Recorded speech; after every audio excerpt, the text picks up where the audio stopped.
Good afternoon and welcome everyone to another edition of Conversation One. There are three classes that are combined for this lecture, so keep that in mind. Some people can watch this on Monday or Tuesday or any time during the week. I'm actually recording this before the weekend because surprisingly I'm ahead on my lectures, unlike the last two semesters where I was constantly barely keeping up, or in some cases a little bit behind. So we're already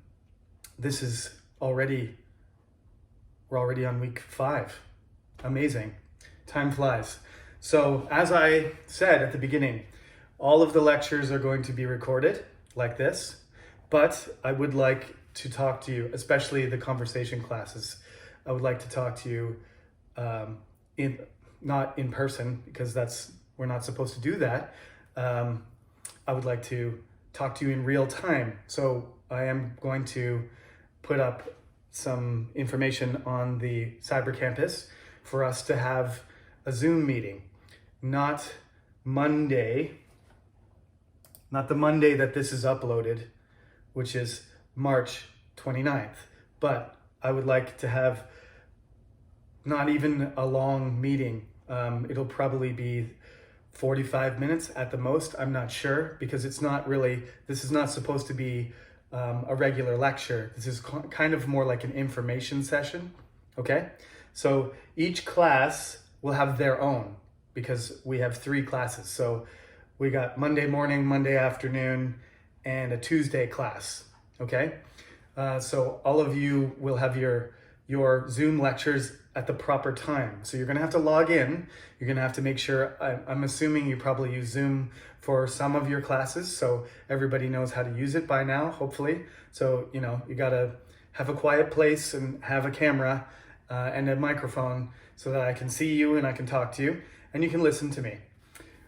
So I'm going to review all of the material that we've done so far, and I'm going to talk to you about the midterm, and we're going to make a midterm schedule because the midterm is going to be on Zoom. So I think it's a good idea to make sure everybody can connect and that everybody has the correct information, doesn't have any trouble.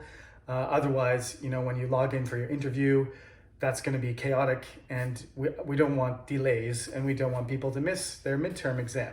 So the plan is for April 5th and April 6th for us to have Zoom lectures on those days. So there will also be a Cyber Campus lecture that week. Week 6 will also have a cyber lecture upload just like this. And in addition, we will have kind of a half class Zoom meeting, okay? This is fine, I think. I know normally we would have 2 hours a week in class, not quite 2 hours, but 2 50-minute periods every week. And with this video lecture, we only have 30 minutes plus any extra material I get you to read and watch on the internet. But it's really not as much as it normally would be. So having an extra Zoom lecture or session, I think is fine. It's not extra, okay? And it's informative for you. I want everybody to be, getting the maximum value out of this class, even though it's online. Now, there's a good reason that it's online. Today in Daejeon, there was 14 cases, which for Daejeon, we usually have 0 or between 0 and 5 cases a day. I don't know who exactly they are right now, what age group they are, but my suspicion is, and I've heard that it's younger people. And it's not my job to warn you, but this is the reason why we are doing online classes. This week, the weather has become warm and it's been sunny, and there have been hundreds of people outside on campus. If we had class in our college, we would be in big trouble, I think. This virus spreads very easily, and people are going outside and they're tired of wearing masks, obviously, everywhere, and tired of following all these rules. But please, be careful. Be careful. Enjoy the weather. Go outside, but wear your mask and keep your hands clean. Don't touch your face. You don't know who is going to be sick, especially university students. I mean, you're strong, healthy young people. You might have it and not get sick. That's the thing. You might give it to somebody else and they might die, possibly. And you could not even be sick. That's what happens. That's the scary thing. It's not like the Black Death from my other class, where it just like wipes out half the people and you can see people walking around with buboes, purple and black bumps all over their bodies, and then they just collapse, on the ground. This is something that's invisible. It's a 21st century virus. So be careful, all right? And be safe. So let's continue. This week, this is the last homework assignment. And remember, we're 1 week ahead. I'm assigning 1 week ahead. So it's not really the last one. You still have, there's 3 up, there's 2 more. So there's 5 total. But this one that I'm talking about today is the 5th one. So you still have to do, you should be finishing the one about vacations. I can't really answer questions about that. There was a few questions from particular students, but I think it's supposed to be handed in by now. So I shouldn't comment on that until we're in the Zoom lecture. But remember, for each question, there's kind of a different strategy, right? So vacations, I did ask you to pick whether you were a traveler or a tourist, and then pick some criteria that explain why you made that choice. And for the cities, I asked you specifically to compare at least one international city. So you can choose one domestic one from Korea or your home country, if you're from another country, and one from another country, right? So that is the assignment. You can pick 2 international cities. That's also okay. But you can't pick 2 Korean ones or 2 Chinese ones, or in my case, 2 Canadian ones. I want you to choose 2 cities from different countries. That's it. That's the rule. And then you compare them. Again, you can use criteria to compare them. We're going to talk about wildlife today. When I was young, I used to get National Geographic magazine. Actually, I didn't. My brother did. And his birthday is right after my mother's, next Saturday. So in his honor, I made a donation to the WWF. This is the World Wildlife Foundation. And the symbol for that is one of the animals that's in our textbook. The first question that it asks about wildlife is about endangered animals, okay? The symbol for the WWF, the World Wildlife Foundation, is the panda. That's their logo. When I was young, there was another WWF. It was the World Wrestling Federation, and Hulk Hogan and Macho Man Randy Savage. These are probably names you don't know because you're 20 years younger than me. But the famous pro wrestling organization was called WWF, and they were sued by the Wildlife Foundation, and they won. So now it's the WWE. But when I was young, it was also wrestling. So not to be confused with the wrestlers, this is an organization that fights against climate change, and they try to protect animals. They're kind of what they call, flagship animals, like the panda, that are kind of precious animals because they're symbolic, right? That's China's national animal. I believe it's a crime, a very serious crime, to hurt a panda in China. They take care of that themselves. But in the past, many pandas lost. It's mostly because of their habitat, because they spend all day eating bamboo. And if people aren't really hunting pandas, pandas need a huge territory to eat, because they spend like 18 hours a day eating bamboo, because it's very, very low nutrition, and they need to eat all day in order to get enough nutrition in their bodies to stay alive.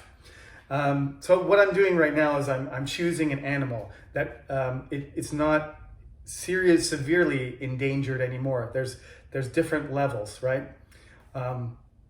There's a level where it's basically almost extinct, where there's less than 10 animals in the world, and there's not enough of them to even, reproduce. So the animal is dying, right? It's going to disappear. Every day there are species that we lose. Our planet is going extinct, unfortunately. So this is, although we focus on bald eagles and giant pandas and tigers and rhinoceros and elephants and large animals that are visible, there are some estimations that our planet we have already lost in the last few centuries that we have lost. And the estimations vary, but millions and millions of species. Some estimations are things like a quarter of all the life on the planet has gone extinct, right? I don't know how to calculate these numbers, but this is the things that scientists talk about, is that we haven't even discovered how many species, how many different types of animals exist. There's many of them that are still undiscovered, and they're being discovered every day. And at the same time, we're losing them faster than we're finding them. So this is a really serious concern.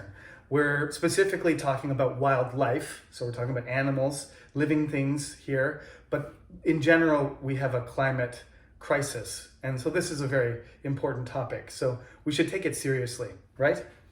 I do want to keep it light and fun, though. I want you to be descriptive about an animal. In the book, they give you a lot of different vocabulary. Like they talk about different parts of animals, like, beaks and wings and talons, horns, antlers. These are specific words that we use to describe parts of animals, which we don't have. Reindeer have antlers, humans do not. We don't have tails. Animals have all kinds of different shapes, and they have all kinds of different natural, sometimes are weapons, they're kind of tools. We have our hands. These are some of the best,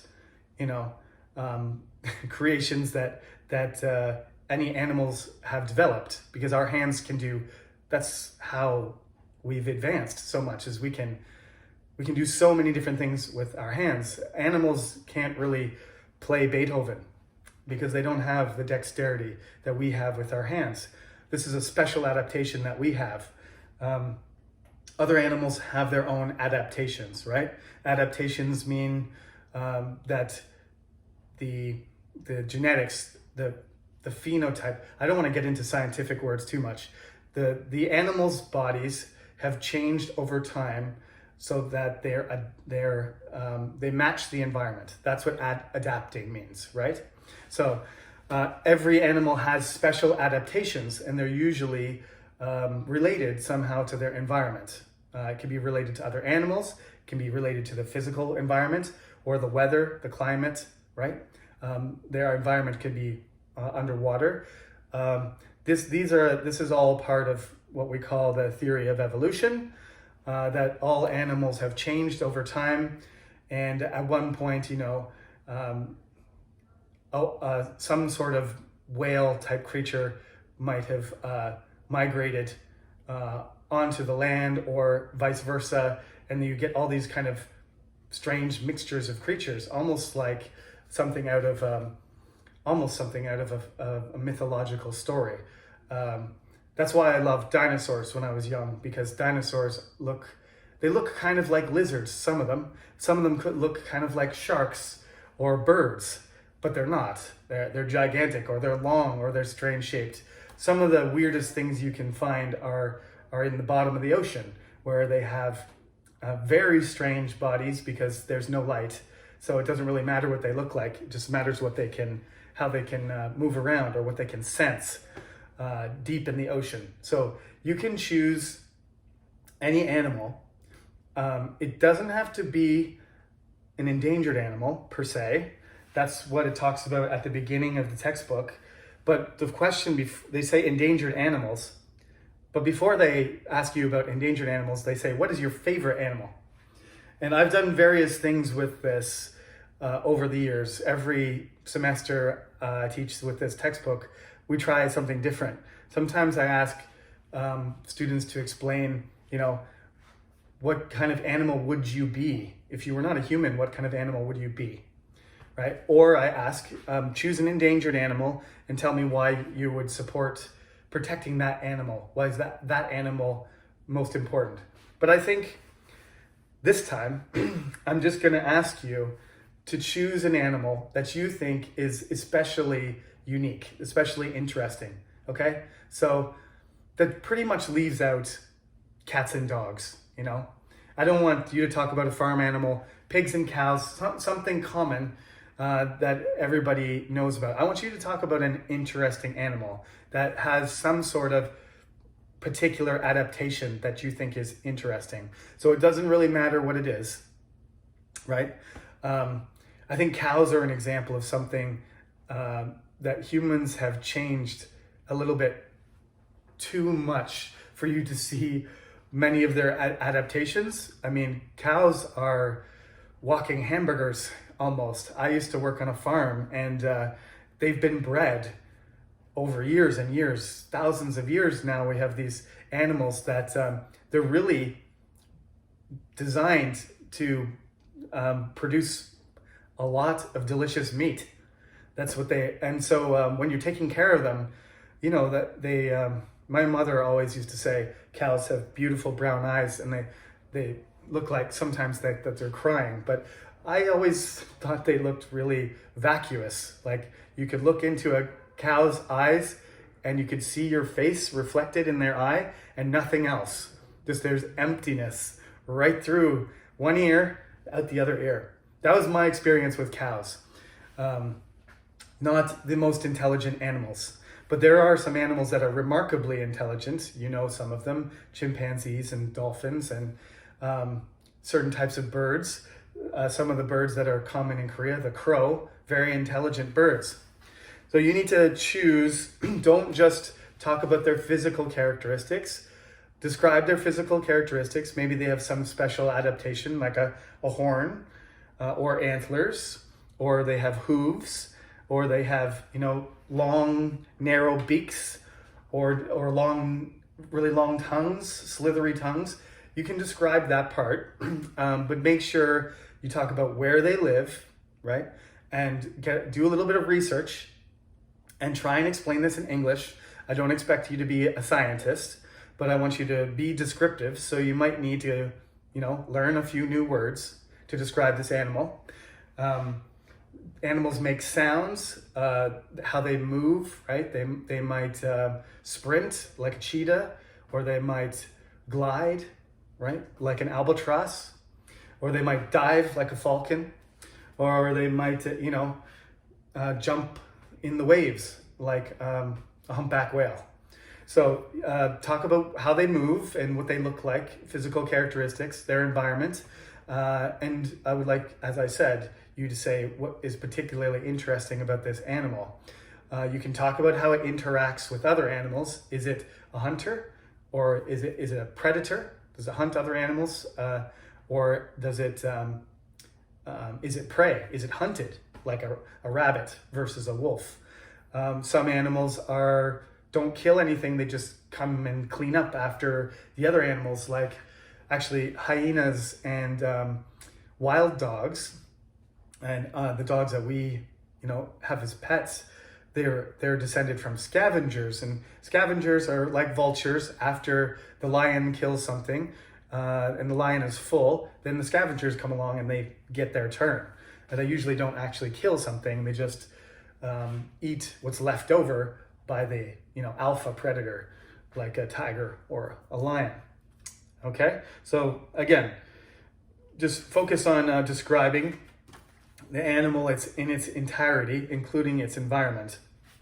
If it is endangered, you can say, why it's endangered. Is it because of a city development? Is it because of farming? Is it because of climate change? Like the polar bear doesn't really have a lot of competition with human beings for living space. It's just the ice is melting, and that's where the polar bears, spend part of the year, is on the Arctic ice.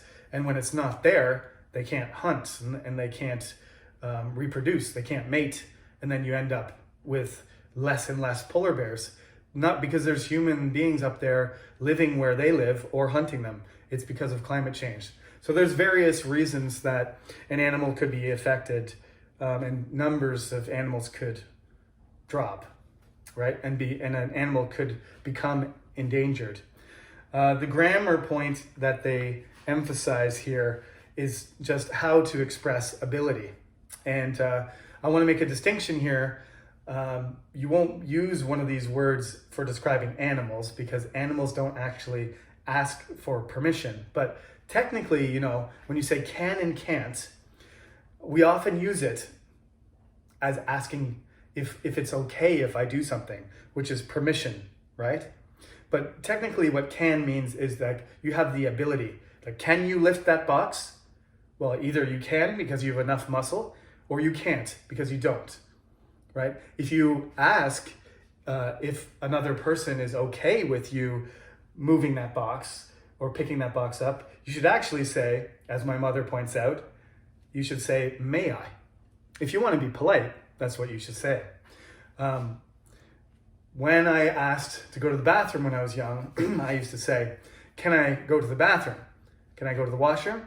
And my mother's response would be, I don't know. Can you? And then the proper response was for me to ask again correctly. I mean, may I go to the washroom? And then she would say, yes, you may. Okay? Anyway, in normal situations, you can use can for both. But just so you know, when somebody says, may I do something, I guess they're trying to be polite, or maybe they're trying to be respectful to you.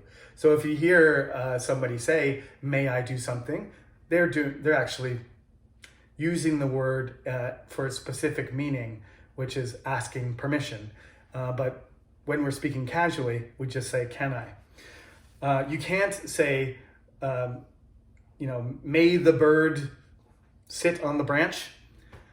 That's not a question that you can ask about a bird, because the bird's not going to care about rules or permission. It's just going to do it or not do it. So you have to say, can the bird sit on the branch? Yes, it can. It can fly, right? Or no, it can't because it's in a cage, right? You're not going to say, may the bird sit on the branch. May I sit on the branch? Yes, you may. Okay? I don't know why I said branch. It's probably because of a comedian's routine about French a long time ago that I remember. So on page 41, they talk about can or can't, right? All animals have different abilities. Like I said, human beings can play Beethoven on the piano. All other animals cannot, that I know of. Okay, page 42, it discusses the Siberian tiger. It gives you its actual species name, Panthera tigris altaica, which is very fancy. There's Greek words that are used to designate an animal's technical name. If you go walking around in Korea and you see plants and trees marked, usually there's a Korean description, and sometimes there's a Chinese or an English description too. But the name of the plant, if I want to find it, I always look at the scientific name of the plant, and then I can search it, and then I can find the English name for the plant easily, because that scientific categorization is consistent across the entire world. So if you want to know the name of a specific plant or animal in Korean from English, look at the scientific name on Wikipedia or whatever, and you should be able to find that in Korean and know exactly what species it is. So yes, it describes, this encyclopedia entry is sort of like what I would like you to do. They're choosing the Siberian tiger. So they describe the size of it, the weight, and then they say, what it can do. It's got what it looks like. It's got thick fur and stripes, and it can walk on the snow. Its color is usually light brown and orange. It used to live in the Korean Peninsula, northeastern China, and Siberia, but now the numbers have gone down and there's very few of them left. That's the kind of descriptive information that I would like you to use. Of course, you don't have to sound exactly like that because this is a written version, right? So, make it conversational. It's not supposed to be memorized, So you don't have to memorize, you don't have to say Siberian tiger, Panthera tigris altaica. Its male is 9 to 11 feet. I don't want you to do that. That's like an elementary school student doing a speech. I did that when I was in elementary school. I just want you to make a conversation about an animal. So, learn about the animal and then describe its important details, make some notes on it and remember them, and then express yourself and describe the animal as naturally as possible. And that's how you answer the question. Okay? Now, like I said, a week from Monday, April 5th and 6th, we'll set a Zoom meeting time during your class time, during your time slot for each day. And I'll meet with each class individually and we'll discuss the midterm and the homework and everything else that isn't clear from the video lectures. Okay? That's it. That's another one in the books. So I'll be posting this by Monday at the latest because this is still Friday, but I'll hold on to this video until probably Sunday night, and then I'll upload it. Okay? Thank you everybody for tuning in, and I'll see you on Zoom a week from Monday. Have a good day.